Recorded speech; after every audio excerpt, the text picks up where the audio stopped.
இனிமையான நண்பர்களே, அன்புள்ளம் கொண்ட சொந்தங்களே, அனைவருக்கும் வணக்கம்.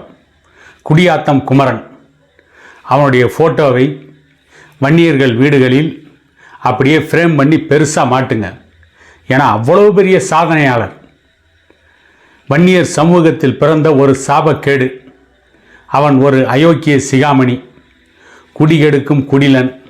இப்படி எத்தனை வார்த்தைகளில் வேண்டுமானாலும் அந்த குடியாத்தம் குமரனை வசைபாடலாம். அதற்கான முழு தகுதியும் பெற்றவர் அந்த குடியாத்தம் குமரன் தான்.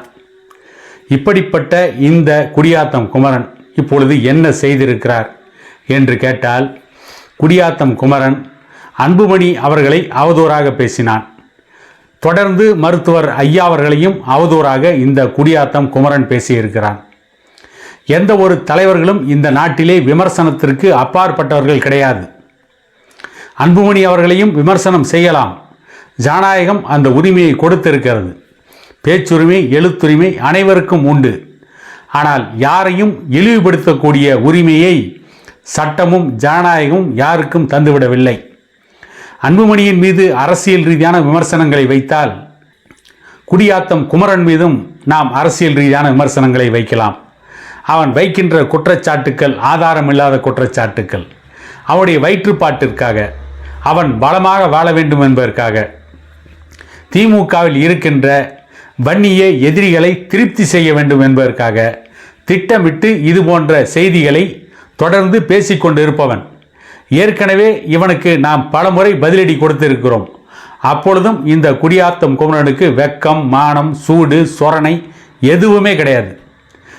நாளையும் இழந்தவன், பத்தையும் தொலைத்தவன்.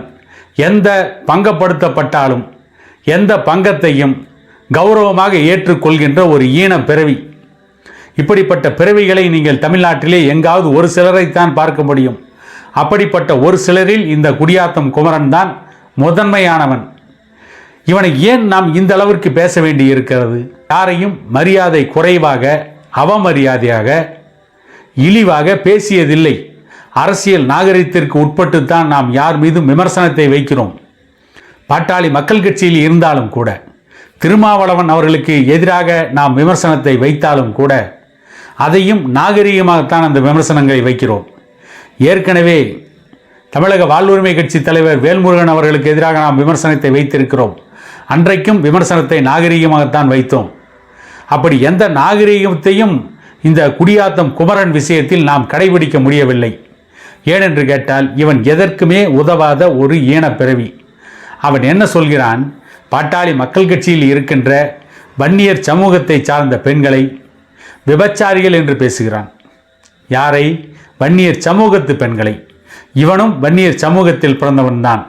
வன்னியர் சமூகத்து பெண்களை இப்படி இவன் வசைபாடுகிறான் என்று சொன்னால், இவன் குடும்பத்தில் இருப்பவர்களுக்கும் அது பொருந்தும் என்பதுதான் உண்மை என்றாலும் கூட, அப்படி ஒரு கேள்வியை கேட்டு மற்ற பெண்களை இழிவுபடுத்தக்கூடிய இடத்திலே நாம் இல்லை.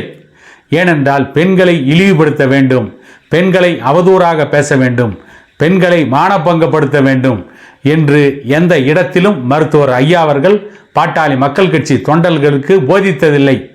அதே நேரத்தில் பெண்களுக்கு எதிராக அவதூறாக, பெண்களுக்கு எதிராக அவர்களை இழிவுபடுத்துகின்ற விதமாக யாராவது பேசினார், அவர்களை அடுத்த நிமிடம் பாட்டாளி மக்கள் கட்சியை விட்டு மருத்துவர் ஐயா தூக்கி எறிந்திருக்கிறாரே தவிர, பெண்களை இழிவாக பேசுவதை எந்த இடத்திலும் மருத்துவர் ஐயா அவர்கள் யாருக்கும் போதிக்கவில்லை.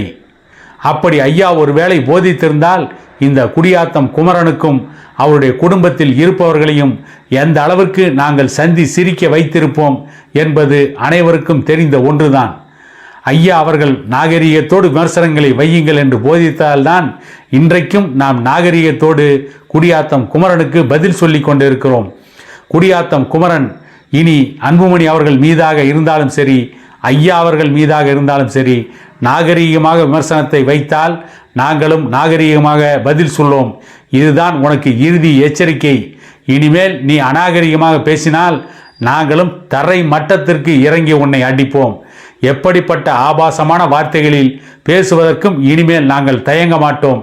உனக்கு நாவடக்கம் தேவை, இல்லையேல் நீ நாறி போய் விடுவாய் என எச்சரித்து இன்னொரு காணொளியில் உங்களை சந்திக்கும் வரை உங்களிடமிருந்து விடைபெறுவது உங்கள் எடப்பாடி துரைசாமி.